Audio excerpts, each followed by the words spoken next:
All aboard!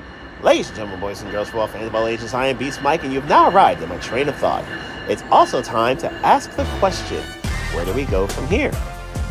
We've reached the final train route of teams that did not make the playoffs.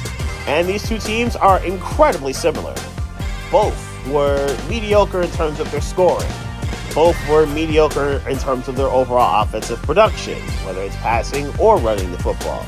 The Bengals were really bad at running it, while Seattle was not as good at throwing it.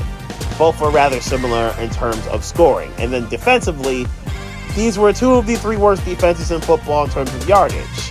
And Seattle couldn't stop the run to save their lives. They were next to last at stopping the run. So you had one team that couldn't run the ball, and you had one team that couldn't stop the run. These two teams played each other, and the Bengals took care of business because Seattle's red zone offense was hideously bad. Anyway, we're going to start this train in Seattle, the Emerald City. And with Seattle, they have a lot of talent and obviously a lot of good players, yet for some reason, they never could take that step forward. I mentioned before the season, when I talked about games of interest, that they had a month stretch where Seattle had to sink or swim, or fight or flight, if you will, due to the whole mascot thing. It was the games in between Thanksgiving and Christmas. The two with the Niners, the Eagles, and the Cowboys. Seattle went 1-3 in those games. Amazingly, they won the game with Drew Lock as the starter, and he played the entire game, and they beat the Eagles somehow. But that's what happened. They went 1-3 in the most important stretch of their season, and effectively that's kind of how their season sort of ended. They never really got it back together in time to finish the deal. Seattle kind of took steps back in a lot of different places. Geno Smith took a step back. He wasn't awful, but he wasn't awesome like he was in 2022, where he was comeback player of the year and was a lot of the primary reason why Seattle made the playoffs. He'd still do for 3,600 yards. He missed a couple games. Otherwise, it could have been towards the 4,000-yard mark. But Geno Smith, 20-9, just not enough impact plays. 20-9 being TDs to NOs. Just not enough impact plays, I would say, to really help this squad go back to the playoffs. Kenneth Walker, a good player when he's healthy. He does get banged up from time to time. Maybe part of that's because of his bruising style.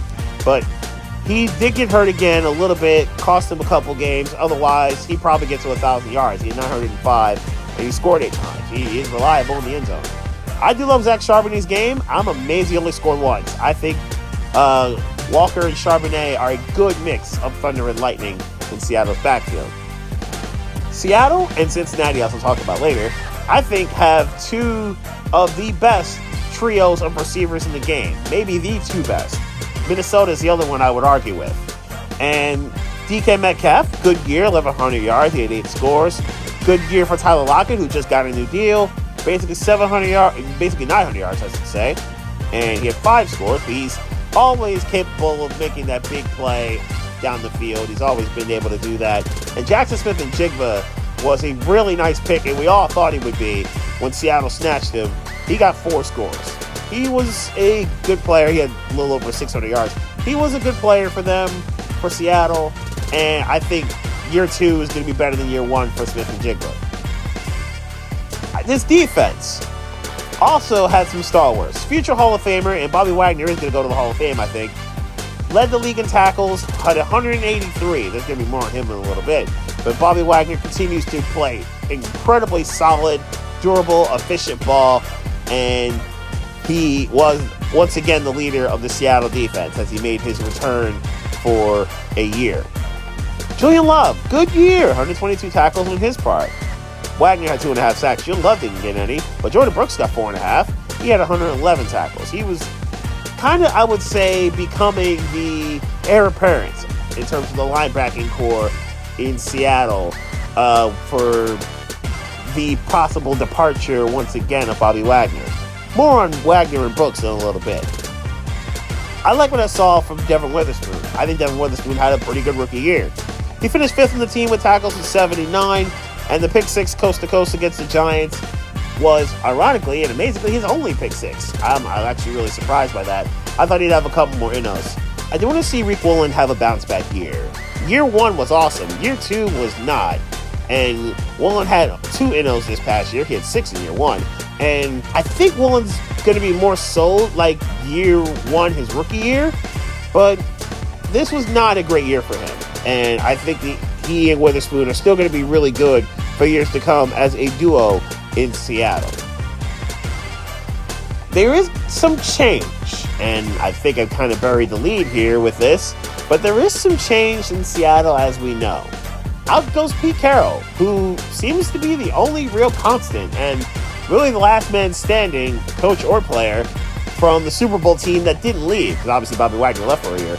And Carroll's now gone, and I think this change probably needed to happen. I think they needed a change. They were just stagnant. They were for the last few years good, but never great. And the Niners had passed them by, and the Rams obviously won a ring recently, so the Rams were there and looking competent again. So this Seattle team, I think, did need a change of pace, and I think this was a really good thing to happen for them, that they can step aside from the oldest coach in the league to the youngest.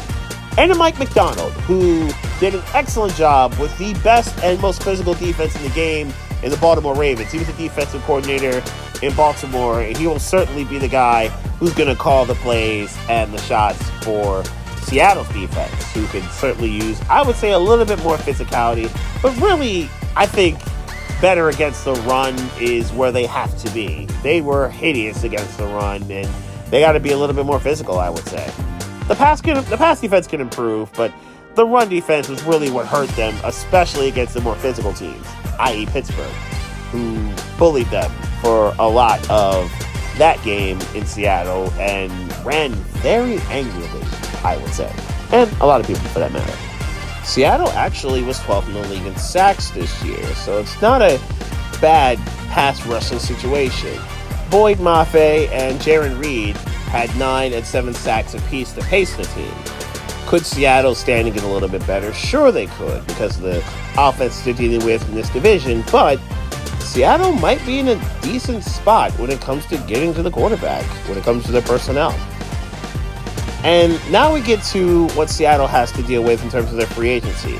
They've got quite a few either former or current starters that may, or in some cases guaranteed not to be, back with Seattle next season. Leonard Williams, who they actually traded a second-round pick from the Giants to the Giants to get, is a free agent, and I think he's still a good player. I think he's still a very good player, and he's going to find a home somewhere. Jamal Adams, unfortunately, the injuries have really made that trade not look great, and he, too, will be looking for work elsewhere. Quandre Diggs, who I think saved their season in 2022, is a free agent as well, and I think he's still a solid safety. This is a really deep free agency class in terms of the safety position. Both their tight ends, Will Disley and Noah Fant, they are free agents. Although Kobe Parkinson's, I think, has become the guy there, so it feels like it's Parkinson's job, and he's going to be able to do his thing in that situation. I mentioned Bobby Wagner, who came back for a year and could potentially be gone again, and I don't think Seattle's going to keep him. It doesn't look like they're going to keep Bobby Wagner. The NFL tackle leader will certainly find jobs elsewhere, and I think he could be a very productive player still, because he's going to the Hall of Fame like I've mentioned. Devin Bush has been a starter in this league. He too will be looking for work elsewhere. And Jordan Brooks, who I just talked about, who could be the heir apparent to Wagner if Seattle kept him. He too is a free agent. And I like what Jordan Brooks has done. He's a very solid, stable linebacker. He can get busy when it comes to the quarterback, and he can also get the tackles when necessary and make the plays to kind of shut people down when needed. So Seattle's got some interesting free agents. Fortunately for them, they've also got some money that they can pay some of these free agents with. They are 7th right now in terms of their cap space with $47.5 million to spend. Can Seattle bring some guys back? Or maybe this is a rebuild year for the Seahawks and they kind of let some people go, clean some things up, and then try to kind of build towards the future. Their present allotment of draft picks isn't too bad either. Now, they have 7, but it's not the traditional way that you would see it. They do have their first round pick at 16, terms of Seattle, who I think is a overall fairly solid squad could use some help in some spots, but they're an overall pretty solid team. They have 2 third-round picks, but neither are their own. They have one from Houston and one from Indy via Denver. And then they have their own rounds 4 through 7. So Seattle's got some decent picks to play with. The real question is, how are they going to play with them? And is Seattle looking to reload or rebuild? And I guess the third question is, can they keep up and or catch the Rams and the Niners, who have seemingly passed them by? The Niners definitely did, but it seems like the Rams have caught and passed them again. And now let's take the train back east to the Midwest and take it to Cincinnati. For Cincinnati, it felt like their season was never quite right. Joe Burrow injured his calf late in training camp, and I think the Bengals never really got out of the blocks like they were expected to. Sure, Cleveland's tend to own them when they play each other and everybody's around. Myles Garrett generally lives not only rent-free in Burrow's head potentially, but definitely in the backfield when Burrow has the football. Sure, fine. But it seems like they just never got it right. They started 1-3. The win against the Rams, fine, but they kind of got it together after the September run and the Titan beat down in October. They got it together, and then they faced the Ravens again, and Baltimore beat them down, and that was effectively the end of their season. And Jake Browning did try. Browning tried to save things and tried to save their situation. It just didn't work out as planned. And the Bengals season went by the wayside, and part of it probably because they went 1-5 in their division, and the one they got was against the Browns, who didn't care for the game and didn't play any starters. Basically, it was a pad your stats kind of game for Cincinnati. I would know. I produced the game for the Bengals broadcast, Sirius XM, and for Cincinnati, it was a good day to kind of go out on your own terms, at least. Somebody had to finish last in the division of doom. They finished 9-8, so you got all 4 teams over 500. Beautiful thing. And unfortunately for the Bengals, they were finishing 4th on off the medal stand. Mixon did get to 1,000 yards. Good job for Joe Mixon. He had 9 scores. Overall, decent year. Will they keep him? We will see. There's rumors about him not being a Bengal for much longer, but we will see. And I think Mixon's a pretty good back, and I think he balances out the flash in terms of the receiver core, which is arguably the best in football. Like I mentioned, you could argue Seattle and once again Minnesota in this class. It's headlined by Jamar Chase, who is a really, really good receiver, a number 1 receiver. He 1,200 yards, 7 scores, has established himself as a top-tier receiver pretty much from the word go.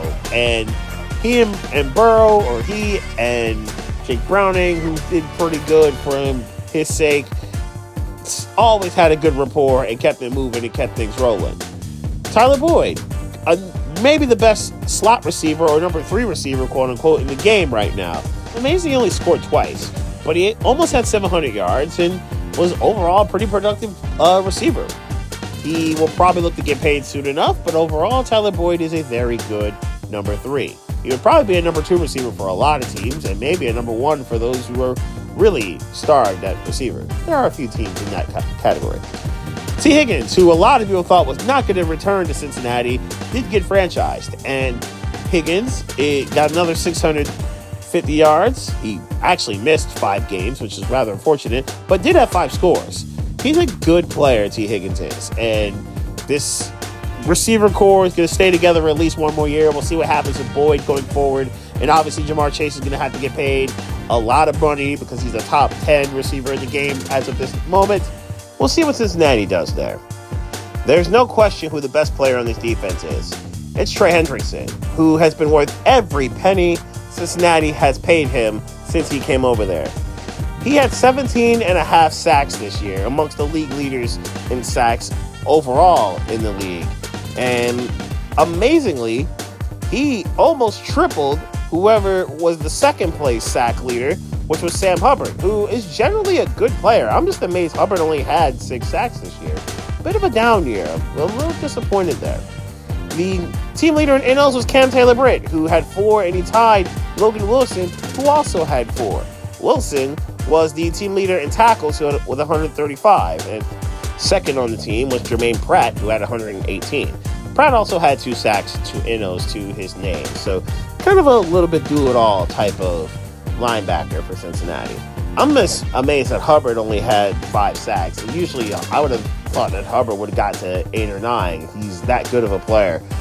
Maybe Hubbard bounces back and he becomes the bounce-back guy for Cincinnati this season. Well, that and, of course, Joe Burrow, because, of course, we're all going to think Joe Burrow's going to bounce back. The Bengals free agency situation is kind of a mixed bag. There's some good talent that Cincinnati may be saying goodbye to. DJ Reader, who has been a good player for the Bengals since he came over from Houston, is a free agent. Tyler Boyd, who I just mentioned. Maybe they don't keep Boyd together after all. He can get paid, and he will need to get paid. There's some receiver star teams that could use a Tyler Boyd. Or Irv Smith be back in Cincinnati. He is a free agent as well, and potentially could be seeking work elsewhere. And then there's Jonah Williams, who's kind of had a curious case over the last few years. He has wanted to become a left tackle. He's wanted to become one of the higher paid ones. It seems like sometimes he's wanted out, and he's played at right tackle. He's been okay, and maybe the Bengals say goodbye to him finally. We'll see what happens with Jonah Williams. The Bengals do have resources, though. I mentioned how Seattle and Cincinnati were so similar, and here's another part of this particular bit of evidence. Seattle was 7th in the league in terms of their cap space. Cincinnati is 6th. The Bengals have $50.2 million in cap, so they could still afford to keep some players. Obviously, the Tyler Boyd franchising will factor into what they do and how much more money they're going to have to move around so that they can take care of Chase and potentially Boyd and some of the other free agents I just named. See what Cincinnati does. Clock will be ticking. The draft pick situation for Cincinnati is also in a pretty good spot. Cincinnati has all of their picks. They don't have compensatories. They don't have trades. They just have all their picks straight up, starting with pick 18, and then we go from there. And 3 picks in the top 80, not a bad way to go. I think the Bengals roster is pretty well-rounded. They got to, I think, tie up some loose ends and make sure that Joe Burrow is healthy, which brings me back to him. And I do agree with him. Whenever he's around, as long as he and that offense is pretty much in place, yeah, their window's open. The problem is, Burrow's had 2 season-ending injuries in 4 years. I think we need to start thinking about this and worrying about this situation. We judge so many other QBs about their injuries. We got to start looking at Burrow. Yeah, he made a Super Bowl run. Yeah, he's made an AFC Championship, and that's been Cincinnati's floor over his career. But I think we have to start worrying about Burrow's injury history. Can he stay healthy?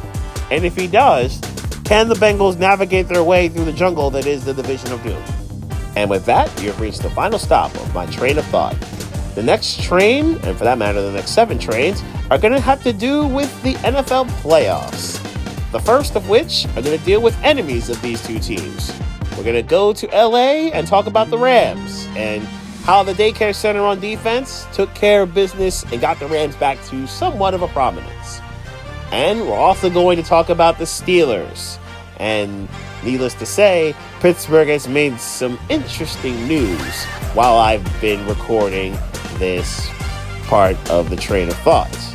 The Rams and the Steelers, 2 teams that made the playoffs and still have some questions to answer. One of which, where do they go from here?